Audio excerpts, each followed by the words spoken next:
Older Adults and Suicide, The Myths, Cause and Effect, and Prevention by Nason Leon. Overview.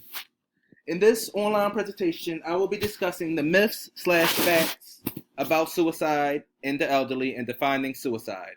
I will guide you through the cause and effect of suicide among the elderly, including risk factors, depression, and gender differences. I will talk about prevention and NASW Code of Ethics and how to apply it to the social work practice. Also, I will connect similarities between younger and older adults when it comes to suicide.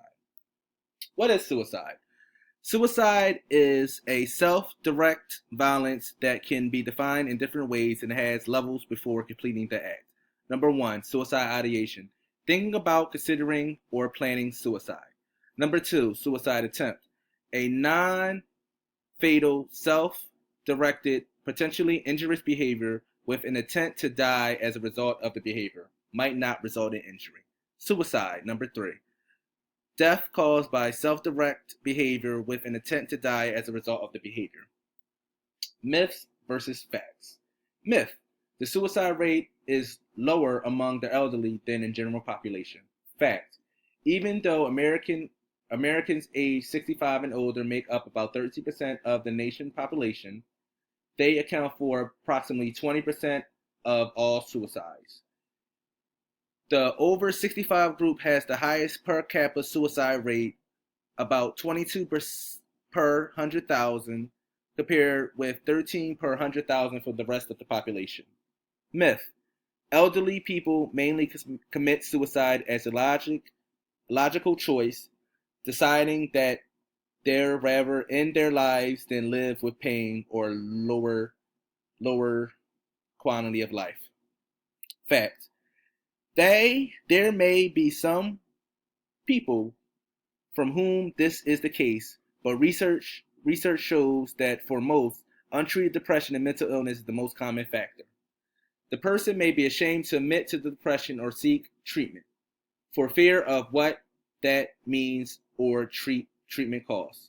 Many elders at risk of depression feel hopeless but are unaware of resources and options which could improve their quality of life. An elder may fear losing independence or being forced into a nursing home where there may be many other choices. Tragically, many depressed elders who die from suicide sought help. 20% see a doctor the day they die, 40% the week they die, and 70% in the month they die. But the signs were missed. Myth. Medical professionals usually can't help because suicidal elders do not seek medical help before their suicides. According to my other slide, they do. But the fact up to half of elderly people who commit suicide see a health professional in the month before their deaths. Myth. Antidepressants are safe for suicidal older adults. Fact. Like most medications, antidepressants pose particular risks to the elderly who may have impaired metabolism and extraction, and are more likely to be taking other medications that may interact. Elderly suicide, a needless tragedy. I like this picture. It shows the man. It seems like his thoughts is racing. He doesn't know what's going on. He looks lost. He looks hopeless. That's why I chose this picture. Risk factors. Why? Here are some risk factors that contribute to suicide among older adults. Loneliness, financial difficulty, mental and physical illness, social support, depression, family problems, divorce or widowed, substance abuse. For instance, with financial difficulties, when we think about a way for tomorrow where they lost their house, if they didn't have that family support, it could have led to other things. It could have been risk for suicide. Depression. Depression is the most leading cause of suicide among older adults. Depression can come in different forms from mild to major depression. 90% of older adults who commit suicide had a depressive disorder. For example, Robert Williams, 63, took his own life. Behind an energetic public persona was a man who had battled addiction to alcohol and drugs, risk factor, was struggling with depression, risk factor, and was in the early stage of Parkinson's disease, as known risk factor for depression. Gender differences with suicide among older adults. In 2006, suicide was the 8th leading cause of death for men and the 19th leading cause of death for women, amounting to about 33,000 deaths. Attempted suicide occurred primarily among women, while completed suicide occurred primarily among men. Men are likely to commit suicide by firearm, whereas women will overdose of prescription pills or other methods. Women are more likely to leave evidence on why they committed suicide, whereas older men don't. So I have at the bottom, it's a chart that talks about suicide and the age difference. So for example, I'm going to skip to 75 to 84. As you can see in the blue, that is all men, and in the pink, that is women. 85 and older, that's all men, and no women are reported. Interpersonal theory of suicide. The interpersonal theory of suicide proposes the suicide ideation is caused by the feeling that one does not belong to value, relationship, or groups, combined with the perception that one is a burden on others. The theory proposes that not all who think about suicide are capable of engaging in suicide behavior. Individuals must acquire the capability for suicide by inhabiting to fear and pain involved in self-harm through the experiences of physical, painful, or frightening experience, such as military combat, gun use, previous suicide attempts, or non-suicidal self-injury, to name just a few examples.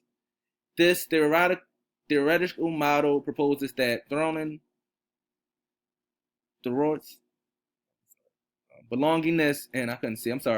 and perceived burdensomeness are cause of suicide ideation.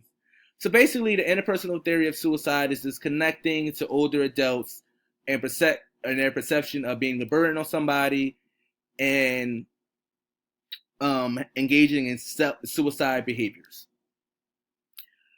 How we can help with the interpersonal theory of suicide is the interpersonal psychotherapy. IPT guides therapists to look for one of the 4 interpersonal stressors that may be presented in a client's life. For example, some of the risk factors that I mentioned: grief, role transitions, interpersonal disputes, and interpersonal sensitivity, for example, skill defense. Elderly depression and suicide prevention. I like this picture. It shows the woman looking into beyond. Seems like she's not focused, not knowing what's going on. Just seems very depressed to me. Seems very hopeless. Prevention/intervention strategies. This is coming from the social work aspect. Elderly suicide prevention generally consists of 3 types of interventions. Number 1, prevention with older adults with identified risk factors. For example, the risk factors I talked about, loneliness and financial difficulties. Intervention for high-risk elderly clients. For example, Robin Williams would have been a high risk because he had a lot of risk factors that ultimately caused him to commit suicide.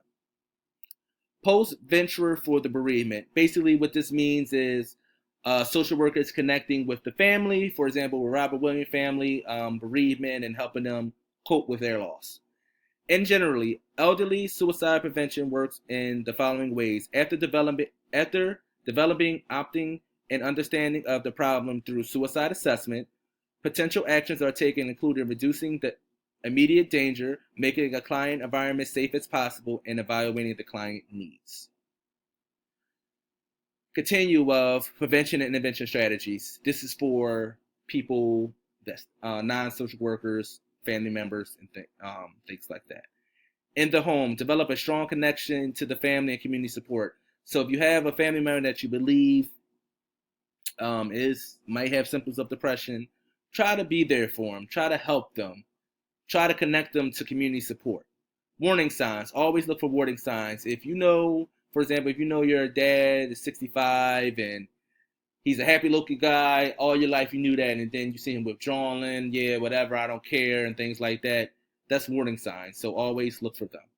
In the community, providing programs in the community, basically like community centers, day programs, activities for elderly that can help them, leave the risk of suicide. Why is this important? Suicide among older adults is generally unreported, which may be due to the unwillingness of doctors and coroners to label a death as suicide because of the impact on family members and the community. Some older adults supposedly engage in indirect life-threatening behavior, which will lead to their death. Examples include refusing medication, food or liquid, or refusing or ignoring medical advice. 13 reasons why. I wanted to connect, like I mentioned in my overview before, I wanted to connect some similarities between older and younger adults. So I'm going to click on the video and show you a brief but not long, clip of 13 reasons why.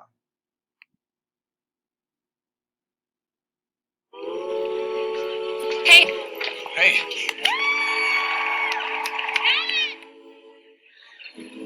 Hannah, I'm not going. Not now. Not ever. Why didn't you say this to me when I was alive? My husband and I, we never got a note.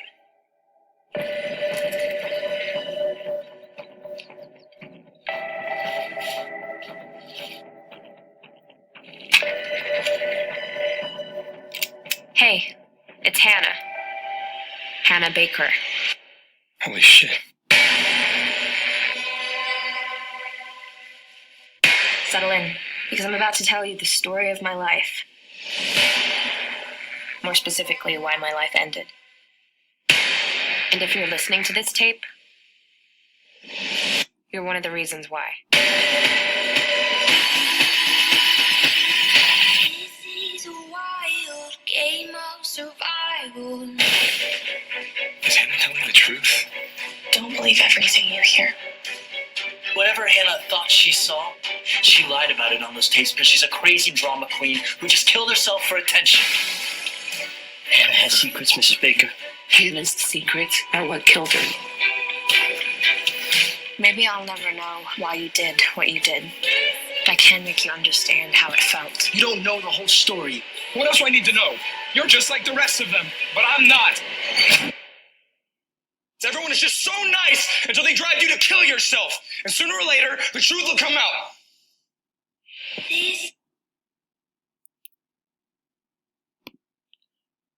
So that was a little snippet of 13 Reasons Why without giving too much about what's going on. The next slide, I'll explain the comparisons and similarities of older adults and younger adults. I like this picture to the right. You could have saved me. Powerful. So without giving away too much of the movie or the series, if you have not seen it yet, I recommend you do.